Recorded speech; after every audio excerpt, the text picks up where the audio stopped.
ఏ సహస్రనామాలకైనా ధ్యాన శ్లోకం ఉంటుంది. ఒక స్తోత్రం ద్వారా ఏ దేవతామూర్తి ఆవిర్భవిస్తుందో ఆ కాంతిమయమైన రూపం ఈ ధ్యాన శ్లోకాల్లో చెప్పబడుతుంది. లలితా సహస్రనామానికి 4 విధాలైన ధ్యాన శ్లోకాలు చెప్పారు. ఈ 4 రూపాలలో ఏ రూపాన్నైనా ధ్యానించవచ్చు లేదా 4 రూపాలను కూడా ధ్యానించవచ్చు. ఇవన్నీ కూడా ఆ శ్రీవిద్య యొక్క స్వరూపాలే. మొదటి ధ్యాన శ్లోకము. सिन्दूरारुणविग्रहां त्रिनयनां माणिक्यमौलिस्फुरत् तारानायकशेखरां स्मितमुखीम् आपीनवक्षोरुहां पाणिभ्यामलिपूर्णरत्नचषकं रक्तोत्पलं बिभ्रतीं सौम्यां रत्नघटस्थरक्तचरणां ध्यायेत् परामम्बिकाम्. సింధూరారుణ విగ్రహం అంటే సింధూరం వలె ఎర్రని కాంతులతో ఉన్న రూపము. త్రినయనాం 3 నేత్రములతో ప్రకాశిస్తున్నది అని. మాణిక్య మౌళి స్ఫురత్ అంటే మాణిక్యములు పొదిగిన కిరీటాన్ని ధరించి తారానాయక శేఖరాం తారానాయకుడు అంటే చంద్రుడు ఆ కిరీటం పైన చంద్రలేఖ ప్రకాశిస్తుంది అని. స్మితముఖీం అంటే అమ్మవారు ఆనంద స్వరూపిణి ఆ ఆనందాన్ని తెలియజేస్తూ చిరునవ్వుతో ప్రకాశిస్తుంది అని అర్థం. ఆపీన వక్షోరుహాం అంటే మాతృత్వ వాత్సల్య అమృత తత్వాలనే పోషణ శక్తిని నింపుకున్న వక్షస్థల సౌందర్యముతో భాసిస్తున్న తల్లి అని అర్థం. పాణిభ్యామలి పూర్ణరత్న చషకం చేతులయందు రత్నాలు పొదిగిన అమృత పాత్రను ధరించి రక్తోత్పలం బిభ్రతీం అంటే ఎర్రని పద్మమును ధరించి సౌమ్యాం అంటే స్వాంత స్థితి అయిన సౌమ్యముతో రత్నఘటస్థ రక్తచరణం ఎర్రని పీఠముపై ఉంచిన ఎరుపు రంగుతో ప్రకాశించే పాదాలు గల తల్లిని ధ్యాయేత్ పరామంబికాం అన్నిటికీ పరమతత్వమైన అంబికను ధ్యానిస్తున్నాను అని అర్థం. ఎర్రని కాంతులతో ప్రకాశిస్తూ 3 నేత్రములతో చంద్రలేఖ అలంకరించిన కిరీటాన్ని ధరించి చిరునవ్వుతో అమృతమయమైన హృదయంతో చేతులలో రత్నపాత్రను రక్తోత్పలములను ధరించి ఎర్రని పీఠముపై తన లేత ఎరుపు కాంతులతో ప్రకాశిస్తున్న చరణాలను ఉంచి దీపిస్తున్న జగదంబికను ధ్యానం చేస్తున్నాను. ఇక్కడంతా కూడా అమ్మవారి ఎర్రదనం వర్ణించబడుతోంది. తరువాత ధ్యాన శ్లోకంలో ఇదే తల్లి మరో రూపంలో కనబడుతోంది. ఆ శ్లోకం ఏంటంటే అరుణాం కరుణాతరంగితాక్షీం ధృతపాశాంకుశపుష్పబాణచాపాం అణిమాదిభిరావృతాం మయూకైః అహమిత్యేవ విభావయే భవానీం. ఈ శ్లోకం మొత్తం 4 శ్లోకాల్లోకి అత్యంత ప్రధానమైనది. అంటే ఈ 4 ధ్యాన శ్లోకాలు చదువుకోకపోయినా ఈ ఒక్క శ్లోకాన్ని ధ్యాన శ్లోకంగా చదివి లలితా సహస్రనామాలు చదువుకోవచ్చు. ఈ 4ంటి సారం ఇందులో ఉంది. అరుణాం అంటే అమ్మవారు ఎవరంటే అరుణ లేత ఎర్రని కాంతులతో ప్రకాశిస్తున్నది అని కాకుండా ఆ కాంతే అమ్మ.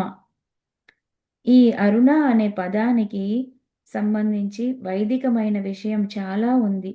అరుణోపనిషత్ అని ఉంది. అందులో ఈ అరుణతత్వం వివరంగా చెప్పబడింది. అటువంటి అరుణ అయిన తల్లి అంటున్నాం. కరుణ తరంగితాక్షి ముఖ్యంగా ఒక మూర్తిలో కన్నులు చాలా ప్రధానం. ఆ కన్నులే కదా అసలు హృదయం ఏమిటో పట్టి చూపిస్తాయి. అమ్మ హృదయం ఏమిటో తెలియజేసేవి ఆ కన్నులు. తరంగాలుగా వెదజల్లుతున్న కరుణ ఈ విశ్వంపై ప్రసరిస్తున్నది అమ్మ కనుల నుంచి కరుణ. ధృత పాశాంకుశ పుష్పబాణచాపాం ఆ తల్లి 4 చేతులలో 4 ఆయుధాలు ధరించి ఉంది. ఒక చేతిలో పాశము, మరొక చేతిలో అంకుశము, మిగిలిన 2 చేతులలో పుష్పబాణాలు, ధనస్సు ధనస్సు. ధనస్సు అంటే ఇక్కడ చెరుకు విల్లు అని చెప్తున్నారు. ఆ! అణిమాదిభిరావృతాం మయూకైః. అణిమాదులు అంటే అణిమ మొదలైన కాంతులు. ఇవన్నీ గొప్ప సిద్ధులు. ఈ సిద్ధులే అమ్మ నుండి వస్తున్న కాంతులు. అమ్మను ఉపాసించే వారికి ఆ సిద్ధులు వస్తాయి. ఆ వెలుగులన్నీ లభిస్తాయి. శ్రీచక్ర నవావరణలోని శక్తులే ఈ మయూఖములు. అహమిత్యేవ విభావయే భవానీం. అహమిత్యేవ విభావయే అనేది కూడా గొప్ప మాట. ఎక్కడ లోతు ఎక్కువగా ఉంటుందో ఎక్కడ రహస్యం ఉంటుందో అదే అత్యంత దివ్యంగా ఉంటుంది.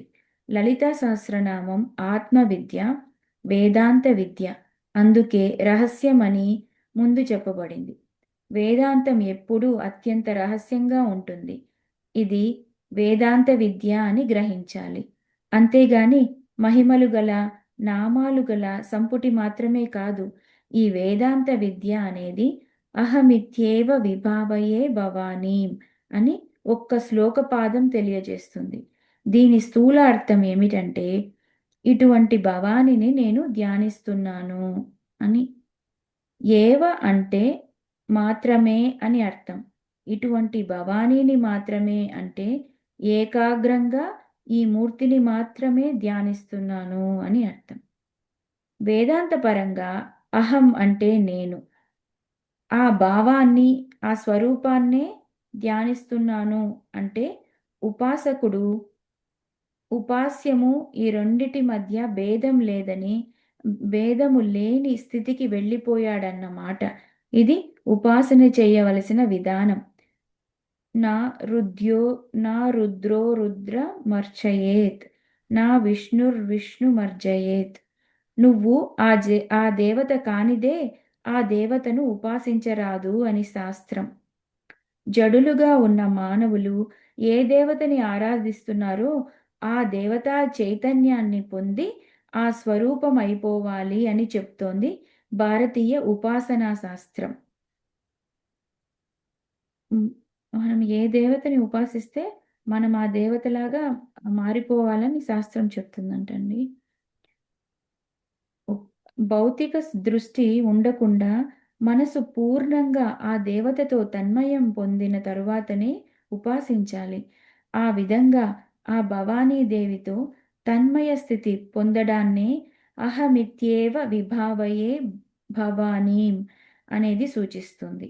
ఇక్కడ మయూకములు అని చెప్పబడ్డాయి. అణిమ మొదలైన మయూకముల చేత చుట్టబడి ఉంది.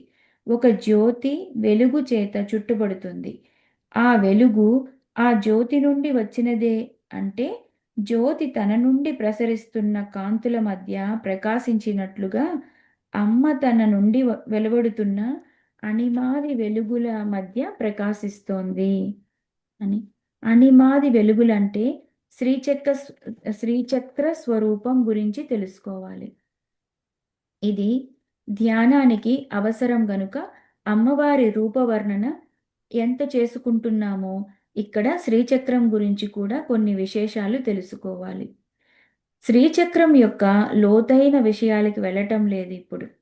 నిత్యం శ్రీచక్రార్చన చేసేవారు గురువుల నుండి వాటిని గ్రహిస్తారు. మంత్ర రహస్యములపై వైపు వెళ్లకుండా కేవలం మన ధ్యానానికి, భావనకు ఎంతవరకు అవసరమో అంతవరకే శ్రీచక్రానికి సంబంధించి ఒక అవగాహన కల్పించడమే ఉద్దేశం.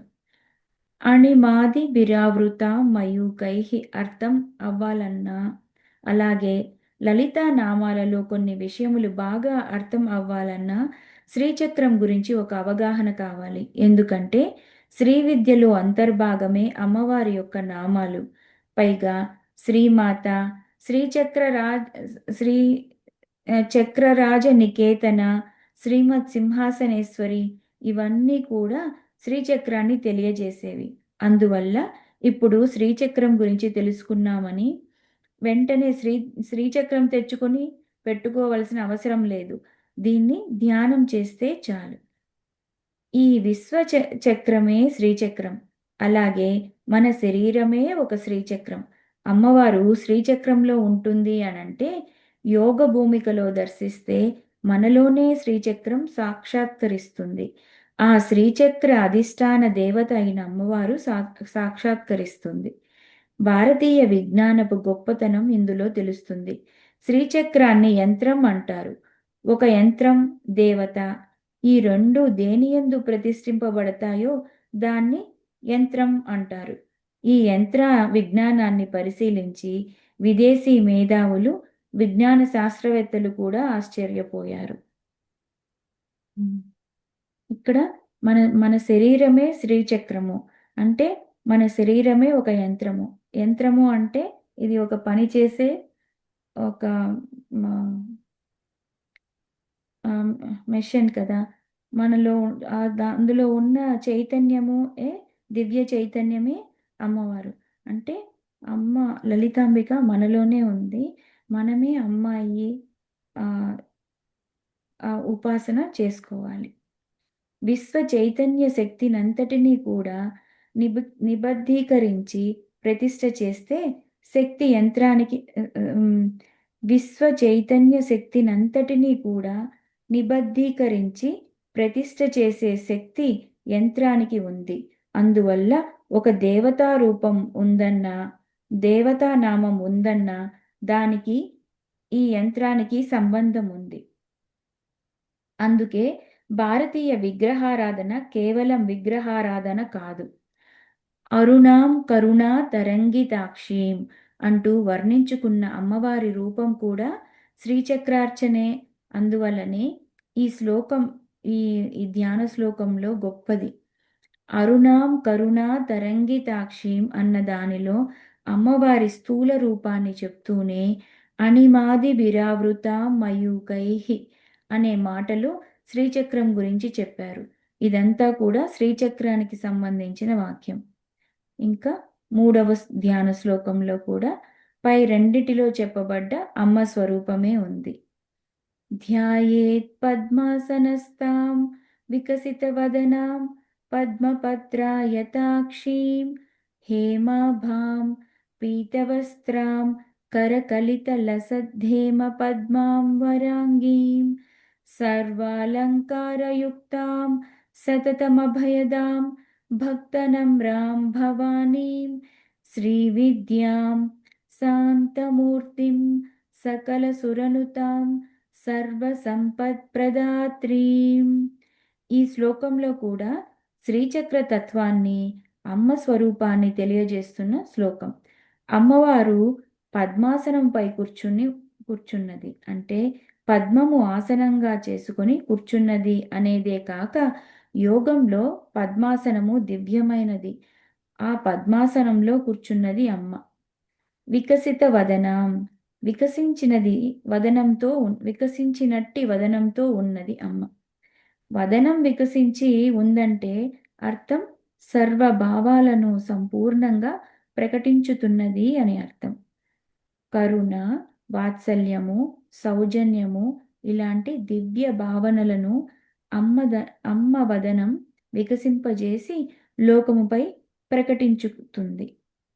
పద్మపత్రాయతాక్షీం, పద్మపత్రముల వలె, తామర పువ్వు రేకుల వలె విశాలముగా ఉన్న కన్నులు గల తల్లి అని అర్థం. హేమాభాం అంటే సువర్ణ కాంతులతో ప్రకాశిస్తుంది. హిరణ్యవర్ణము అంటే ఇదే. పీతవస్త్రాం అంటే పట్టు వస్త్రాలను కట్టుకొని, కరకలిత లసద్దేమ పద్మాం వరాంగీం చేతులలో కూడా బంగారు కాంతులను వెదజల్లుతున్న పద్మాన్ని ధరించి అత్యంత శ్రేష్టమైన దివ్య దేహముతో ప్రకాశిస్తోంది. లౌకికమైన పాంచభౌతికమైన దేహం కాదది. తేజోమయమైన లోకాతీతమైన స్వరూపం అమ్మది. సర్వలంకారయుక్తాం అంటే పరిపూర్ణురాలు కనుక ప్రతి అవయవము దానికి అనువైన అలంకారముతో ప్రకాశిస్తుంది. ఈ విధంగా కూర్చొని ఉన్న తల్లిని సకల సురనుతాం అంటే సకల దేవతలు స్తుతిస్తున్నారు. ఈ దేవతలందరి దేవత్వం కూడా అమ్మవారి కరుణా కటాక్ష వీక్షణ ప్రసారం వల్లే లభించింది కనుక నమ్రులై అమ్మవారిని కొలుచుకుంటున్నారు. భక్తుల పట్ల ఎల్లవేళలా లొంగి ఉంటుంది అనే భావాన్ని చూపిస్తున్నారు. భక్తి చూపిస్తే అమ్మ వెంటనే అనుగ్రహిస్తుంది. భక్తులకు లభ్యమైన కరుణామయ స్వరూపురాలు. భక్త నమ్రాం భవానీ అట్టి భవానీ శ్రీవిద్య అన్నారు. ఉపాసించే మంత్రము దేవత ఎప్పుడూ వేరు కారు. ఆ మంత్రమే దేవత అని తెలియాలి. అలాగే ఉపాసనా విధానం కూడా దేవతే. మంత్రము, ఉపాసన, యంత్రము ఈ మూడు కలిపి శ్రీ విద్య. ఈ మూడు అమ్మవారి రూపమే. అమ్మవారి రూపాన్ని మనం ధ్యానించామంటే ఈ మూడు అందులోనే ఉన్నాయని తెలియాలి. అందుకని అమ్మ పేరే శ్రీ విద్య. ఆమె శాంతమూర్తి. ఈ శాంతమూర్తి సర్వరసములకు మూలమైనది, సర్వరసములకు అతీతమైనది. బిందు స్థానంలో ప్రకాశిస్తుంది శ్రీచక్రంలో. ఈ శాంతమూర్తి అయిన తల్లి సతతమభయదాం అంటే ఎల్లవేళల అభయాన్నిస్తూ ఉంటుంది. అమ్మ రూపం కానీ మంత్రం కానీ అభయం కోసం ఏర్పడ్డాయి. చాలామంది భక్తి ఉపాసన చాలా భయంకరమైనది, జాగ్రత్తగా ఉండాలి అని అనుకుంటారు. తామస విధానాలలో వెళితే భయం కానీ, తామస విధానాలలోకి వెళ్ళి ఉపాసన చేస్తే భయం కానీ, అదే సాత్వికమైన ఉపాసనలో అభయమే శక్తి ఉపాసన. అమ్మ స్వరూపం ఎల్లవేళల అభయం, వాత్సల్యం, కారుణ్యం. అందువల్ల సతతమభయదాం ఎల్లవేళల అభయమివ్వడమే స్వభావంగా కలిగి సర్వ సంపత్ప్రదాత్రీం అన్ని సంపదలు ఇచ్చే తల్లి అని అర్థం. అలాగే మన శరీరంలో ఒక్కొక్క ఇంద్రియానికి ఉన్న లక్షణము ఆ అమ్మ ఇచ్చిన సంపద. ఇలా జగత్తంతా అమ్మ సంపదలతో నిండిపోయి ఉంది. ఎవరికి ఏ సంపద కావాలో ఇచ్చే తల్లి అని అర్థం. ఆ విధంగా అమ్మ సంపన్మయి అయిన శ్రీ విద్యా స్వరూపిణి. ఇంకొక ధ్యాన శ్లోకాన్ని కూడా చెప్తున్నారు. సకుంకుమ విలేపన మలికశ్చుంబికస్తూరికాం సమందహసితే క్షణాం ససర చాప పాశాంకుశాం అశేషజనమోహిని మరుణమాల్య భూషోజ్వలాం జపా కుసుమ బాసురాం జప విధౌ స్మరేదంబికాం. అమ్మవారి నామాన్ని మంత్రాన్ని జపం చేసేటప్పుడు ఎలాంటి అంబికను స్మరించాలంటే జపా కుసుమ భాసురాం అంటే జపా కుసుమాలు అంటే మందార పువ్వులు కానీ దాసాని పువ్వులు కూడా అంటారు. అలాంటి ఎర్రని పువ్వుల వలె ప్రకాశిస్తున్న తల్లిని ధ్యానించాలి. ఇక్కడ సుకుంకుమతో పోల్చడం అంతరార్థం ఏమిటంటే సుకుంకుమంలో లావణ్యము, సౌకుమార్యము, కాంతి ఉంటాయి. అలాగా అమ్మవారు కుసుమం వంటి లావణ్యంతో, మృదు స్వభావంతో, ఎర్రని కాంతులతో ప్రకాశిస్తున్నారు. దానికి తోడు సకుంకుమ విలేపనాం అంటే కుంకుమని పూసుకొని ఉన్నది తల్లి అని. ఈ కుంకుమను అనేది కూడా దివ్య పదార్థం. ఈ కుంకుమ అనేది దివ్య పదార్థము. భారతీయ సంస్కృతిలో పసుపు, కుంకుమ ఈ రెండు దేవతా శక్తి కలిగి ఉన్న పదార్థములుగా భావిస్తాము. ఇవి మానవులు తయారు చేసుకొని వాటి యందు దైవత్యాన్ని ఆరోపించుకున్న వస్తువులు కావు. మహర్షులు దర్శించి వాటిలో దేవతా శక్తి ఆవిష్కరింపబడుతుందని తెలియజేసి వాటిని మన ఆచారంలో భాగంగా పెట్టారు. కుంకుమ అలంకరించుకోవటం మన సాంప్రదాయం. పసుపు మిళితమైనదే కుంకుమ అవుతుంది. దీనిని సాంప్రదాయబద్ధమైన పదార్థముగా చేయాలి. కానీ ఇక్కడ కేవలం వర్ణం ప్రధానం కాదు. అంటే రంగు ప్రదానం చేసుకొని ఎర్రగా కనిపించిన ఏదో ఒకటి కుంకుమ అని సరిపెట్టుకోవటం పనికిరాదు. కుంకుమ అంటే కుంకుమే. ఆ కుంకుమలో పసుపు ఉంటుంది.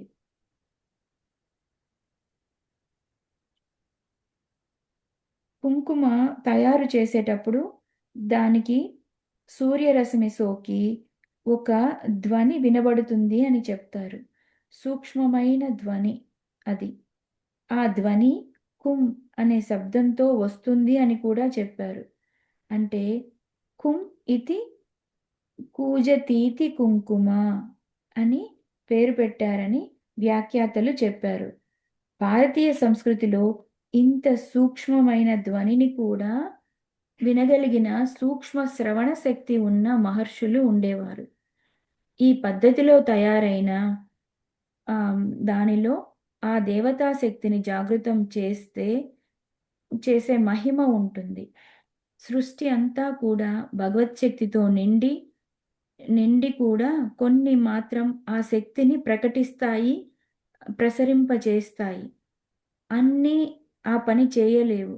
ఎలాగంటే సూర్యకాంతి విశ్వమంతా వ్యాపించి పరుచుకుని ఉంటుంది. కానీ ఒక అద్దం ఆ కాంతిని ప్రతిఫలింప చేయగలుగుతుంది.